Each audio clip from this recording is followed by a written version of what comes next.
सुअर का पिल्ला है वो बहुत बड़ा। अमेरिका सुअर का पिल्ला, नेतन्याहू सुअर का पिल्ला। धोखे से जिएगा, धोखे से ही हरामीपन करेगा, कुछ कर नहीं पाएगा उस जिंदगी में। हम ईरान की हिमायत में नहीं बल्कि इस्लाम की हिमायत में निकले हुए हैं।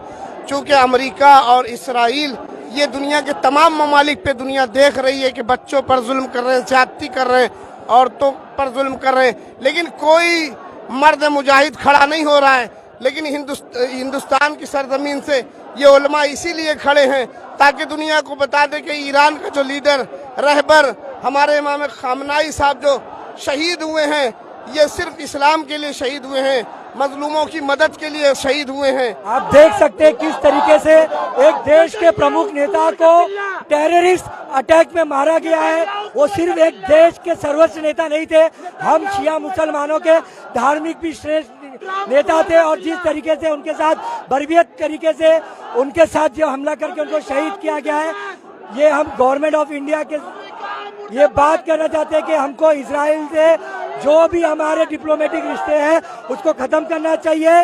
और आयतुल्लाह खामनाई साहब की शहादत में हमको नेशनल शोक गवर्नमेंट को अनाउंस करना चाहिए। मुंबई टीवी, हर खबर सच के साथ। मैं हूं जैन से, आप देख रहे हैं मुंबई टीवी। इस वक्त मौजूद हूं गोवंडी के लोटस कॉलोनी में। आपको बता दूं जिस तरीके से अमेरिका इजराइल ने मिलकर ईरान पर स्ट्राइक किया था, इस स्ट्राइक के बाद में Ayatollah Syed Ali Khamenei sir की जो कि पूरी तरीके से शहादत हो गई थी इस पूरे मामले में। और उसके बाद में आज यहाँ पर जुलूस निकाला गया है। यहाँ पर शिया समुदाय के लोग ज्यादा रहते हैं और शिया समुदाय के लोग इनके कहीं ना कहीं इनका अकीदत रहता है इनके ऊपर, और ये इनकी रहबरी में रहते हैं। ऐसे में अगर आप पीछे देखेंगे तो यहाँ पर तमाम ऐसी महिलाएं हैं जो कि इनकी रहबरी में है और इन्हें अपना सरनुमा मारते हैं। ऐसे में कुछ यहाँ पर नौजवान मौजूद हमारे साथ में, जो आप सुन सकते हैं इनकी शहादत के बाद भी एक ही आवाज लग रही है कि लब्बैक खामेनेई, और है इनकी एक सदा करबला करबला। आपको बता दूं जिस तरीके से तमाम देशों ने अमेरिका के सामने सरेंडर कर दिया था, मगर जो ईरान था और ईरान के सुप्रीम लीडर थे उन्होंने कहीं पे भी सरेंडर नहीं करे। क्या कुछ कहना चाहेंगे? कल की एक शहादत हुई है आयतुल्लाह खामेनेई सर की, क्या कुछ? आप देख सकते हैं किस तरीके से एक देश के प्रमुख नेता को टेररिस्ट अटैक में मारा गया है। वो सिर्फ एक देश के सर्वोच्च नेता नहीं थे, हम शिया मुसलमानों के धार्मिक भी श्रेष्ठ नेता थे। और जिस तरीके से उनके साथ बर्बरियत तरीके से उनके साथ जो हमला करके उनको शहीद किया गया है, ये हम गवर्नमेंट ऑफ इंडिया के ये बात करना चाहते हैं कि हमको इजराइल से जो भी हमारे डिप्लोमेटिक रिश्ते हैं उसको खत्म करना चाहिए। और आयतुल्लाह खामनाई साहब की शहादत में हमको नेशनल शोक गवर्नमेंट को अनाउंस करना चाहिए। अच्छा, आज ये जुलूस का मकसद क्या है? आज ये जुलूस का मकसद ये है कि आप एक खामनाई मार सकते हो लेकिन खामनाई की सोच नहीं मान सकते हो। ये जो सैकड़ों नौजवान है, ये उनके दिलों में खामनाई जिंदा है। खामनाई एक इंसान नहीं, एक सोच है, और एक सोच रिवोल्यूशन की सोच है, एक तब्दील की सोच है, एक राजशाही को खत्म करने की सोच है जो ये राजाओं को बन। धोखे से नेतन्याहू ने सुअर का पिल्ला है वो बहुत बड़ा। अमेरिका सुअर का पिल्ला, नेतन्याहू सुअर का पिल्ला। धोखे से जिएगा, धोखे से ही हरामीपन करेगा, कुछ कर नहीं पाएगा उस जिंदगी में। इसके पहले भी ईरान के कई बड़े नेताओं को इसी तरीके से चुपके चोरी से मारा सुअर ने, और कुछ कर नहीं सकता वो सुअर हमारा रहबर है खामनेई साहब, उसको दुश्मनागी से मारा गया है। आप साफ तौर पर सुन सकते हैं यहाँ पर इजराइल मुर्दाबाद के नारे लग रहे हैं, नेतन्याहू मुर्दाबाद के नारे लग रहे हैं, अमेरिका मुर्दाबाद के नारे लग रहे हैं। अगर मैं आपको तस्वीर दिखाना चाहूँगा तो आप तस्वीर में देखिए, तस्वीर में आपको साफ साफ चाहे किसी भी धर्म से लोग रहे यहाँ पर जुड़ रहे हैं और साफ तौर पे यही कह रहे हैं कि इनकी जिस तरीके से इनकी शहादत हुई है काफ़ी निंदनीय है। यहाँ पर लोग निंदा कर रहे हैं इनकी शहादत को देखते हुए। और आप तस्वीर देखिए, तस्वीर में देखकर कहीं ना कहीं मैं आपको बताना चाह रहा हूँ, और तस्वीर देख के समझिए कि गोवंडी में जिस तरीके से यहाँ पर एक जुलूस निकाला गया हुआ है, और इस जुलूस में साफ तौर पे एक ही चीज़, एक नारे यहाँ पर गुजर रहे कि शिया सुन्नी भाई भाई। अमेरिका ने आग लगाई, आप नारे सुने, और कहीं ना कहीं इस नारे को देखकर इस चीज़ का अंदाजा लगाइए तो क्या कुछ। अगर आप देखिए तस्वीर देखिए, काफ़ी भारी संख्या में यहाँ पर नौजवान जुड़ रहे हैं, और पीछे देखिए जहाँ तक आपकी नजर जाएगी आपको सिर्फ और सिर्फ जो आयतुल्लाह सैयद अली खामेनी है उनके बैनर नजर आएंगे। तो यहाँ पर जो शिया धर्मगुरु के मौलाना है उनसे भी बात करेंगे और जानेंगे किस तरीके से आप इस शहादत को देखते हैं। औज़ुबिल्लाहिमिनश्शैतानिर्रजीम बिस्मिल्लाहिर्रहमानिर्रहीम। हम ईरान की हिमायत में नहीं बल्कि इस्लाम की हिमायत में निकले हुए हैं, चूँकि अमेरिका और इसराइल ये दुनिया के तमाम ममालिक पे दुनिया देख रही है कि बच्चों पर जुल्म कर रहे हैं, ज्यादती कर रहे हैं, औरतों पर जुल्म कर रहे हैं, लेकिन कोई मर्द मुजाहिद खड़ा नहीं हो रहा है। लेकिन हिंदुस्तान की सरजमीन से ये उलमा इसीलिए खड़े हैं ताकि दुनिया को बता दे कि ईरान का जो लीडर रहबर हमारे इमाम खामनाई साहब जो शहीद हुए हैं, ये सिर्फ इस्लाम के लिए शहीद हुए हैं, मजलूमों की मदद के लिए शहीद हुए हैं। लिहाजा हम पर ये ज़रूरी है, हिंदुस्तान की हुकूमत से मेरी गुजारिश है कि जिस तरीके से हिंदुस्तान की हुकूमत दूसरों की हिमायत करती उसी तरीके से हमारी भी हिमायत करे, शियों की भी मदद करे, ताकि इसके जरिए से दुनिया वालों को पैगाम पहुंचा सके कि हम जालिम के साथ नहीं, हम मजलूम के साथ हैं। तस्वीर में दिखाना चाहूँ तो दो दूसरे और मौलाना है उनसे बात करना चाहूँगा।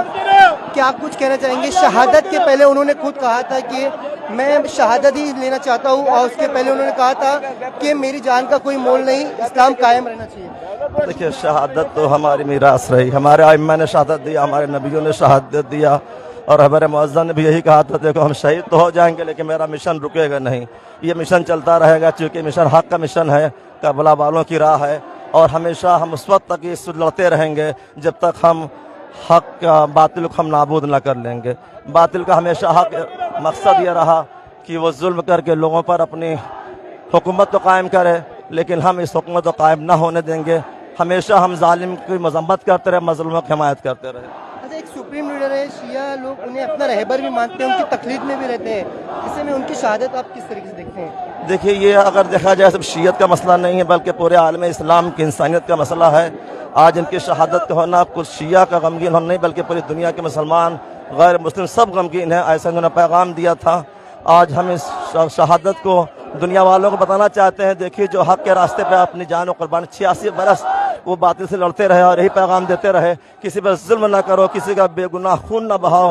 लिहाजा आज पूरी शीयत इसमें डूबी हुई है, रो रही है, और पूरी दुनिया के मुसलमान रो रहे हैं, इंसान रो रहे हैं कि आज जो हक की आवाज़ बुलंद करने वाला रहा हमारे दरमियान ना रहा। लेकिन हमें यकीन है कि हमारी एक दिन जीत होगी, बातिल की हार होगी। अच्छा, क्या सिर्फ वो ईरान के लिए लड़ रहे थे कि इस्लाम के लिए लड़ रहे थे? ये पूरी दुनिया की इंसानियत के लिए लड़ रहे थे, ईरान के लिए नहीं लड़ते, बल्कि पूरी दुनिया की इंसानियत को बचाने के लिए। हमेशा उनका ये हुक्म रहा, कहीं पर अगर जुल्म होते हुए देखो तो उसके खिलाफ तुम क़याम करो। तो ये उनका पैगाम पूरी दुनिया के लिए था, ईरान के लिए नहीं था। अच्छा, क्या कुछ कहना चाहेंगे? जिस तरीके से सैयद आयतुल्लाह खामेनी सर की शहादत हो चुकी है और उसके बाद में लगातार वो अमेरिका के सामने सिलेंडर नहीं करे, अमेरिका ने लाख कोशिश कर लिया, शहादत उन्होंने अपना हिस्सा बना लिया। जुल्म की हिमायत में इमाम हुसैन अलैहिस्सलाम ने अपने पूरे घर और पूरे ख़ानदान की कुर्बानी पेश कर दी थी। ये कुर्बानी पेश इसलिए की थी कि दुनिया से जुल्म का खात्मा करना है। उनके नक्शे कदम पर चलने वाली शख्सियत आयतुल्लाह खामनाई रहमतुल्लाह अलैह, उन्होंने हमेशा यही पैगाम दिया, हम किसी से जाती दुश्मनी नहीं रखते हैं, हम किसी मुल्क के मुखालिफ नहीं है, मुल्क के अफराद के मुखालिफ नहीं है, हम जालिम ताकतों के मुखालिफ हैं। यही पैगाम इमाम खुमैनी का भी था, यही पैगाम इमाम खामनाई का भी था।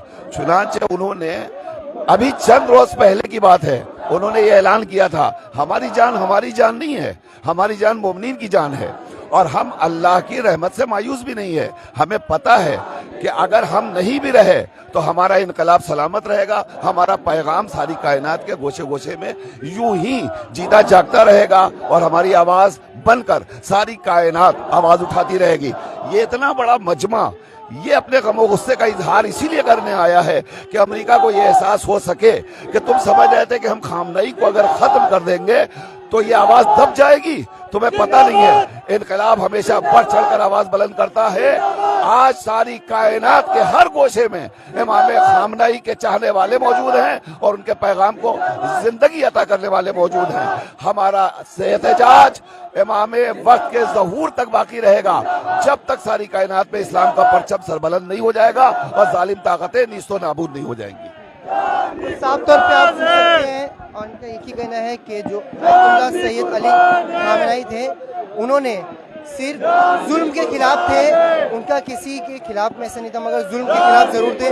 जब कभी जुल्म होता था वो जुल्म के खिलाफ बोलते थे, चाहे वो फिलिस्तीन हो, फिलिस्तीन के हक में बोलते थे। और जिस तरीके से लगातार इजराइल मासूमों को मार रहा है, लड़कियों को मार रहा है, और कुछ दिन पहले ही डोनाल्ड ट्रंप ने भी एक स्टेटमेंट दिया था कि वो ईरान की मदद करेगा।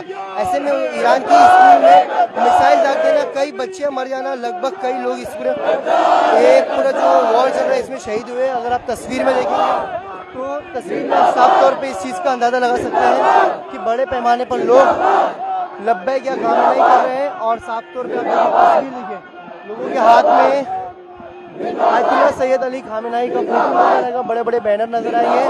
फिर यहाँ पर चाहे महिला हो, बुजुर्ग हो, बच्चे हो, सबके लब पर एक ही नारा है, लब्बैक या खामेनी। हालांकि देखिए, आप तस्वीर देखिए, मैं आपको तस्वीर दिखा रहा हूँ और तस्वीर में देखकर आप खुद समझ सकते हैं बड़े पैमाने पर जो गोवंडी का लोटस है यहाँ पर ये जुलूस निकाला गया हुआ है। और इस जुलूस में बड़े पैमाने पर जो युवा नौजवान हैं उन्होंने शिरकत किया हुआ है। देखिए, आप तस्वीर देखिए और तस्वीर में देखकर समझिए लोगों की आंखों में नमी है। आपको मैं दिखा रहा हूँ तस्वीर, ये गोवंडी लोटस की है, जहाँ पर आप साफ तौर पे सुन सकते हैं कि किस तरीके से जो यहाँ पर नौजवान आए हुए हैं वो एक ही नारे लगा रहे हैं लगातार, अमेरिका और इजराइल मुर्दाबाद के नारे लगाए जा रहे हैं यहाँ पर। और ये देखिए तस्वीर में देख के आप समझ सकते हैं कि इनकी शहादत के बाद में कितने आक्रोश में युवा नौजवान आपको नजर आएंगे यहाँ पर। क्योंकि जिस तरीके से लगातार ईरान, इसके पहले भी 12 दिन का ईरान वॉर हुआ था, उस वॉर में भी कई लोगों की शहादत हुई थी। उसके बाद में लगातार देखिए, अगर मैं तस्वीर दिखाना चाहूँ, तस्वीर देखिए कि और इस तस्वीर से आप ज़रूर ये अंदाज़ा लगा सकते हैं कि बड़े पैमाने पर देखिए तौर पे अमेरिका के नारे लगाए जा रहे हैं यहाँ पर। ये देखिए, इस चीज़ को देखकर ये समझ सकते हैं। हालांकि पुलिस का बंदोबस्त के साथ में ये प्रोटेस्ट निकाला गया हुआ है। और तस्वीर देखिए, आप तस्वीर में खड़े रहिए, मैं आपको साफ तौर पे यहीं से दिखाना चाहूँगा। यहाँ से देखिए, आपकी नज़र जहाँ तक जाएगी आपको सिर्फ और सिर्फ हज़ारों की संख्या में जो लोग हैं यहाँ पर आए हुए हैं और इसकी निंदा कर रहे हैं। जिस तरीके से एक सुप्रीम कोर्ट को बंकर बन फेंक कर मार दिया गया, हालांकि अभी तक स्पष्ट नहीं हुआ किस तरीके से उन्हें मारा गया है और उनकी शहादत हुई है। फिलहाल आप तस्वीर देखेंगे तो तस्वीर में आपको दूर दूर तक का सिर्फ और सिर्फ लोग नज़र आएंगे जो उनकी मोहब्बत में यहाँ पर आए हुए हैं। और लोगों के हाथ में जो पोस्टर दिखेंगे तो उनका एक पोस्टर नज़र आएगा और एक पोस्टर आप देखेंगे साफ तौर पे जिसमें 3 फोटो दिख रहे हैं। उसमें एक सैयद अयतुल्लाह अली खामेनी है, एक हसन नसरुल्लाह है और एक कासिम सुलेमानी है। आप देखिए तस्वीर में देख सकते हैं और तस्वीर से आप इस चीज़ का ज़रूर अंदाज़ा लगा सकते हैं कि ये भीड़ काफ़ी दूर तक का जो हज़ारों की संख्या में लोग आए हुए हैं, आपकी नज़र जहाँ तक जाएगी आपको सिर्फ और सिर्फ लोग नज़र आएंगे। कहीं ना युवा नौजवान बेहद ही आक्रोश में हैं और इस तरीके से ये शहादत काफ़ी बड़ी शहादत है। और इस शहादत से पहले ही सैयद अयतुल्लाह खामेनी ने बता दिया था कि उनकी जान का कोई मोल नहीं है। ईरान और इस्लाम का ज़्यादा मोल है, वो इस्लाम के लिए अपनी जान कुर्बान करने को तैयार है। अगर आप तस्वीर देखेंगे तो तस्वीर में आप देख के ये चीज़ का ज़रूर अंदाज़ा लगा सकते हैं कि जिस तरीके से लगातार जो अमेरिका और इजराइल के खिलाफ लगातार नारेबाजी हो रही है, तो नारेबाजी में जो इस क्षेत्र के नगर सेवक हैं वो भी यहाँ पर मौजूद है। आतिफ भाई, क्या कुछ कहें, कल एक बहुत बड़ी शहादत हुई है सैयद अयतुल्लाह खामेनी साहब की, आप भी इस जुलूस में शिरकत करें? बहुत तकलीफ हो रही है, बहुत। कल रात से ऐसा दुआ कर रहे थे हम कि खबर ना झूठी निकल जाए, सुबह तक दुआ की है। सोशल मीडिया पूरा चेक कर रहे थे कि अल्लाह करे खबर जो है ना झूठी निकल जाए, क्योंकि बहुत बड़ा धक्का लगा है पूरे आलम इस्लाम को। और वो जो शेर दिली से वो लड़े और उनकी जो शहादत हुई है, इसको सारे मुसलमान आज गमगीन हैं। और जब तक दुनिया रहेगी उनकी शहादत को सारे मुसलमान याद रखेंगे और उनकी ये शहादत रायगा नहीं जाएगी। अल्लाह ने चाहा तो इसका बदला उनको भी मिलेगा और सारे आलम इस्लाम को मिलेगा। और हम लोग इंशाल्लाह लड़ेंगे। जो आज हो रहा है ईरान के अंदर, फिलिस्तीन के अंदर, आप देखो एक तरफ वो सुन्नी को मार रहे हैं और एक तरफ ईरान में शिया को मार रहे हैं, तो वो दोनों के दुश्मन है। तो हमें समझना पड़ेगा कि अमेरिका और इसराइल जो है ना सुन्नी देख रहा है ना शिया देख रहा है। आज जो लोग उनके साथ खड़े हैं वो गद्दार है, वो मुसलमान नहीं है, वो गद्दार है, वो इस्लाम के गद्दार है, वो दीन के गद्दार लोग हैं जो आज उनके साथ खड़े हुए हैं और हम उनके खिलाफ है। हम इंशाल्लाह आखिरी सांस तक जैसे हमारे खमैनी साहब लड़े उसी तरीके से हर मुसलमान लड़ेगा और अपनी आखिरी सांस तक लड़ेगा और अमेरिका और इसराइल को निस्त नाबूद करेंगे इंशाल्लाह, अल्लाह ने चाहा तो। जिस तरीके से सऊदी ने भी यूएसए गया है, अमेरिका का साथ दिया, ऐसे में आपको क्या लगता है कि डर के साथ दिया है किस तरीके, क्योंकि लगातार जो यूएसए और इजराइल प्रेशर बना रहा था कि बातचीत हो जाए, समझौता हो जाए, मगर ईरान उनकी बात पे अटल नहीं था। ईरान खुद की बात पे अटल था और उन्होंने शहादत एक कबूल किया है। देखो सऊदी अरब या जो एतराफ के जो कंट्रीज है सालों साल से वो अमेरिका के गुलाम बनकर चल रहे हैं। उनको एयर स्पेस दिए है, उनके वहाँ पर एयरपोर्ट्स है, वो कहीं पर भी कंट्री पर हमला करना चाहते हैं तो उनके ऑलरेडी फौजी वहाँ पर मौजूद है। तो जाहिर सी बात है कि अगर आप उनको अपनी जगह दोगे इस्तेमाल करने के लिए ईरान को, तो ईरान तो खिलाफ आपके जाएगा। उसके बाद आप जिस तरीके से सालों से अमेरिका के साथ में चल रहे हो, सिवाय नुकसान के हमें कुछ मिला है? फिलिस्तीन के हालात देख लो क्या है आज, फिलिस्तीन को बर्बाद कर दिया गया। सीरिया के हालात देखो, यमन के हालात देखो, आप अरब कंट्रीज के हालात देखो, हर जगह जो हालात है उसके सबसे बड़ा जो जिम्मेदार है वो इसराइल और अमेरिका है। तो कैसा आप उनका साथ दे रहे हो? आज ईरान के साथ जो हो रहा है, इससे पहले फिलिस्तीन और सीरिया के साथ में जो हुआ, चाहे यमन में जो हुआ, सारी कंट्रीज में जो हो रहा है कल इनके साथ में भी होएगा और अमेरिका और इसराइल ही इनके साथ में करेगा। आप देखना, क्योंकि जिस तरीके के हालात बन रहे हैं, बहुत खराब हालात हो रहे हैं पूरे अरब कंट्रीज के हालात, और पूरी दुनिया के जो मुसलमान हैं उनको ये समझ में नहीं आ रहा है कि ये लोग कर क्या रहे हैं, इनको किसके साथ खड़े होना चाहिए और किस तरफ रहना चाहिए, ये किस तरफ जा रहे हैं। अमेरिका जो हमारा दुश्मन है, सालों से हमें नुकसान पहुंचा रहा है, अफगानिस्तान को खत्म करने की कोशिश किया, उससे पहले आप देख लो उसने कितनी सारी जंगें जो लड़ी वो मुसलमानों के खिलाफ में, उनका एजेंडा ही सारा मुसलमान। और यानी जो उनकी गुलामी करेगा वो सुरक्षित रहेगा, जो नहीं करेगा, जो उनकी वाहवाही नहीं करेगा वो सुरक्षित रहेगा। अल्लाह सब देख रहा है, कोई सुरक्षित नहीं रहेगा। अल्लाह जिसको चाहेगा उसको सुरक्षित रखेगा। ये लड़ाई हक की है, हक की लड़ाई में जो हक पर रहेगा वही कामयाब होगा, दुनिया में भी कामयाब होगा और आखिरत में भी कामयाब होगा। आज अगर खमैनी साहब की शहादत हुई है तो वो दुनिया में भी कामयाब हुए। आज उनको शिया सुन्नी सारे जमात के लोग मान रहे हैं, उनके दिल से इज्जत कर रहे हैं। आज उनकी शहादत पे सारे लोग गमगीन हैं, तो वो दुनिया में भी कामयाब हुए और अल्लाह उनको आखिरत में भी कामयाब करेगा। तो ये लड़ाई जो है हक की लड़ाई है, सुरक्षित चंद दिनों की दुनिया की जिंदगी, अगर तुम आराम से 50-60 साल जिंदगी गुजार लोगे, आप बादशाह बन गए, बड़े बड़े महल बना लिए, आप सोच रहे हो कि आप सुरक्षित रहोगे, तो ऐसा नहीं होगा। आप देख लो बाकी कंट्रीज के हालात क्या हुए। लोगों से यही अपील करूंगा, सारे मेरे मुसलमान भाइयों से अपील करूंगा कि शिया सुन्नी सारे जमात सारे मसलक के लोग एक होकर चलो। अमेरिका हमारा दुश्मन है, इसराइल हमारा दुश्मन है, ये सारे हमारे दुश्मन है, ये दीन के दुश्मन है, ये इस्लाम के दुश्मन है, ये किसी एक कम्युनिटी के किसी एक मसलक के दुश्मन नहीं है। तो इनको अपना दुश्मन समझो और इनके खिलाफ में इंशाल्लाह हमको लड़ना है। जो हमसे हो सकेगा हम इंशाल्लाह इनके खिलाफ में लड़ेंगे और आपस में एकता बनाए रखो। एकता बनाकर मेरी उलमाओं से भी अपील है कि उलमा भी इस चीज को जो है आगे बढ़ाए और आपस में एकता पैदा करे, आपस में यूनिटी पैदा करे, ताकि हम इनके खिलाफ में लड़े। आवाम से मेरी यही अपील है कि आप सब लोग दुआ करें कि जो आज हालात ईरान के और बाकी कंट्रीज के अंदर फिलिस्तीन में, उनके लिए दुआ करिए। रोजे में, नमाज में, हर वक्त उनके लिए दुआ करो कि अल्लाह जो है आफियत का मामला करे और ताकत दे उनको और गैब से अल्लाह उनकी मदद करे। बस मैं यही बोलूंगा। बहुत गम की बात है, बहुत तकलीफ हो रही है कि इतने बड़े जो लीडर थे, जो लड़ रहे थे सालों से अमेरिका और इसराइल के खिलाफ, आज वो शहीद हो गए। अल्लाह उनको जज़ाए खैर दे, अल्लाह उनको इसका बदला दे और सारे मुसलमानों में उनकी शहादत के जरिए सारे मुसलमानों के अंदर एकता पैदा करे, यूनिटी पैदा करे। बस यही मेरी दुआ है। साफ तौर पे अगर मैं आपको तस्वीर देखना चाहूँगा तो इस क्षेत्र के नगर सेवक हैं आतिफ शेख, उनकी वाइफ इनकी नगर सेवक है। अगर आप तस्वीर देखेंगे तो तस्वीर में आपको लगातार दिखा रहा था कि भारी संख्या में यहाँ पर युवा नौजवान जो कि यहाँ पर आए हुए हैं। और देखिए आप तस्वीर अगर इधर सामने की दिखाना चाहो तो यहाँ की तस्वीर भी देखकर आप इस चीज़ को समझ सकते हैं कि बड़ी संख्या में, जो हज़ारों की संख्या में यहाँ पर युवा नौजवान आए हुए हैं और इसकी निंदा कर रहे हैं। फिर वो चाहे किसी भी मुस्लिम के किसी भी धर्म से रहे ये और मुस्लिम के किसी भी तबके के रहे। अब जिस तरीके से शुरुआत तो हो चुकी है इंडिया में भी, मुंबई के गोंडी के इलाके से जो एक बड़ा पैमाने पर प्रोटेस्ट निकाला गया हुआ है। अब देखना ये रहेगा ये आग कहाँ तक जाती है। कैमरा से लारिफ के जैन से मुंबई टीवी।